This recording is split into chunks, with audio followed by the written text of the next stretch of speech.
Good morning friends. అందరూ ఎలా ఉన్నారు? బాగున్నారా? వీడియో చూసే ముందు ఒక లైక్ ఇచ్చి వీడియో చూసేయండి. హలో అండి, అందరికీ నమస్తే. వెల్కమ్ టు వారణాసి వంటిల్లు. టిఫిన్ చేశారా? ఏం చేశారు? నేనైతే ఇదిగోండి అన్నీ చేసేసాను. నాది వంట కంప్లీట్ అయిపోయింది.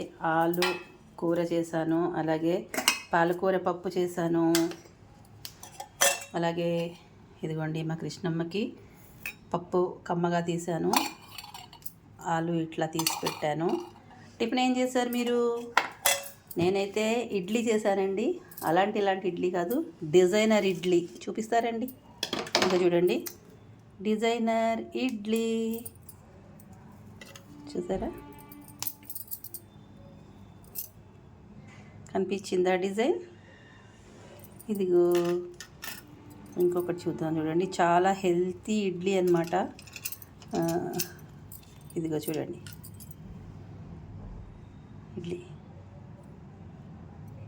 డిజైనర్ ఇడ్లీ ఎంత బాగుంటుందో కదా. పిల్లలకు కూడా చాలా చాలా ఇష్టపడతారండి ఇట్లాంటి ఇడ్లీలు చేస్తూ ఉంటే. కొద్దిగా వెరైటీగా చేస్తే బాగుంటుంది. చూడండి ఎంత బాగుందో. ఆకు డిజైన్ వచ్చి పనసాకులు కూడా ఇలాగ మనకి ఆవిరి మీద ఉడికితే చాలా చాలా మంచిదన్నమాట. ఆరోగ్యపరంగా చాలా మంచిది. మెడిసినల్ వాల్యూస్ చాలా ఉంటాయి పనస ఆకులోను. పనసకు సంబంధించిన ఏదైనా కూడా చూడండి. ఇట్లా ఈ ఆకుని ఇట్లా పెట్టకుండా ఇలా పెడితే మీకు చూడండి ఇట్లా డిజైన్ అనేది ఇలా వస్తుంది. బాగుంది కదా, భలే ఉంది. దీంట్లోకి కాంబినేషన్గా ఏమనుకుంటున్నారు చట్నీ అనేది? నేను పుట్నాల చట్నీ, అలా పల్లి చట్నీ అస్సలు అలాంటివి అయితే చేయనండి. అంటే చేస్తాను, కానీ నాకైతే ఇష్టం ఉండదు పెద్దగాను. మా ఇంట్లో వాళ్ళకి చేస్తాను. ఆవకాయ, కొబ్బరి పచ్చడి ఇట్లాంటివి బాగుంటాయి, చాలా చాలా బాగుంటాయి. ఇదిగోండి నేను దబ్బకాయ పొక్కిచ్చానమాట. చూడండి, ఈ దబ్బకాయ పొక్కిచ్చింది వేసుకు తింటే అసలు అద్భుతంగా ఉంటుందండి. చాలా చాలా బాగుంటుంది. నేను దీని నిండా చేశాను, మొత్తం అంతా ఊదేశారు, అయిపోయింది. ఇదే మిగిలిందనమాట. కొంచెం ఇది నా వాటా, నాకు కొద్దిగా అట్టే పెట్టండి అని చెప్పాను, అందుకని కొంచెం ఇది మిగిలింది. ఈ మిగిలిన దాంతో నేను అడ్జస్ట్ అయిపోతా. చాలా బాగుంటుంది. ఉప్మాలోకి, దోశకి, పెసరట్టుకి అన్నింటికి కూడా ఈ దబ్బకాయ పొక్కి ఇచ్చింది బాగుంటుంది. ఫుల్ వీడియో నేను వారణాసి వంటిల్ ఛానల్లో అప్లోడ్ చేస్తానండి. దబ్బకాయతో 2 రకాల నేను రెసిపీస్ చేశాను. ఒకటి ఊరగాయలా చేశాను తీపి తిన్న వాళ్ళకి, అలాగే తీపి తినే వాళ్ళకి, తీపిలు ఇష్టమయ్యే వాళ్ళకి ఇలా చేశాను అనమాట. చాలా చాలా బాగుంటాయి. 2 రకాలు కూడా సూపర్ డూపర్గా ఉంటుందన్నమాట. అద్భుతంగా ఉంటాయి రెండును. ఒకసారి ట్రై చేయండి ప్లీజ్ అండి. వారణాసి వంటిల్లు ఛానల్లోకి వెళ్ళి మంచి మంచి రెసిపీస్ ఉంటాయి, తప్పకుండా ట్రై చేయండి. వారణాసి వంటిల్లు అని టైప్ చేస్తే మీకు ఛానల్ కనిపిస్తుంది. దాంట్లో వీడియోస్ ఉంటాయి, అన్నీ మన ట్రెడిషనల్ రెసిపీస్ ఉంటాయి. ఆయిల్ తక్కువగా ఉన్న రెసిపీసే ఉంటాయి, అలాగే అస్సలు ఆయిల్ లేకుండా ఉన్న రెసిపీస్ కూడా ఉంటాయండి.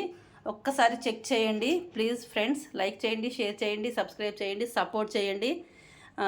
ఇంతవరకు మీరందరూ చాలా వరకు సపోర్ట్ చేశారు ఫ్రెండ్స్, దానికి ఎప్పుడు నేను మీకు థ్యాంక్ యూ చెప్తాను. నేను థ్యాంక్ యూ సో మచ్. ఎంత చెప్పినా తక్కువే. మీ సపోర్ట్ వల్లే నేను ఇంతవరకు రాగలిగాను నేను. ఓకేనా ఫ్రెండ్స్? అది మాత్రం ఎప్పటికీ మర్చిపోను నేనైతేను. ఇంకా కొంచెం సపోర్ట్ చేయండి ఫ్రెండ్స్. చూడండి, ఇవన్నీ కూడా చాలా చాలా బాగుంటాయి. ఇది పాలకూర పప్పు సూపర్గా ఉంటుంది. అది కూడా నేను మెంతికారం వేసి చేశానండి. మెంతికారం కూడా సూపర్గా ఉంటుంది. మన ఛానల్లో అన్నీ ఉన్నాయి. మెంతికారం ఉంది, కూర కారం ఉంది, అలాగే హెల్దీగా చేసే కారం కూడా ఉంది. మన ఇదేంటి పప్పులు ఉంటాయి కదా, గుమ్మడి గింజలు, అవిసి గింజలతో చేసే కారం కూడా ఉంది, కారపొడి ఉంది, కరివేపాకు కారపొడి కూడా ఉంది. అన్నీ కొద్దిగా ఆయిల్తోటే చేస్తానండి. తక్కువ ఆయిల్తోటే చేస్తాను నేను, ఎక్కువ ఆయిల్తోటి అయితే చేయను.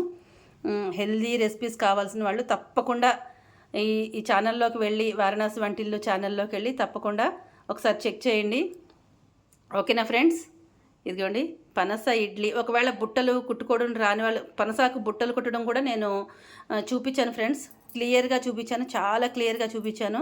ఎవరికైనా ఇంట్రెస్ట్ ఉండి పనసాకులు దొరికితే కనుక తప్పకుండా ట్రై చేయండి కుట్టడం. లేదు అంటే కనుక తక్కువ ఆకులు దొరికినా ఎప్పుడైనా అలా కుట్టడం రాదు అనుకుంటే కనుక ఇట్లా అయినా సరే మనం ఇడ్లీలు వేసేటప్పుడు ఆ ఆకుని ఇట్లా వేసుకుని చేసుకోండి. చాలా బాగుంటుంది. పిల్లలు కూడా కొత్త కొత్త వెరైటీస్ అంటే ఇష్టపడతారు కదా, అలా అనమాట. ఓకేనా ఫ్రెండ్స్, ఇంతేనండి ఇవాళ నేను చేసింది ఇవి అన్నమాట. మీకు నచ్చిందా? నచ్చితే like, share, subscribe. Thank you for watching. Bye. మరో కొత్త రెసిపీతో మీ ముందుకు వచ్చేస్తా. అంతవరకు మీ కళ్ళతో మా ఇంటిని చూస్తూ ఉండండి. అదేనండి, వారణాసి వంటింటిని మర్చిపోకండి అని చెప్తున్నా.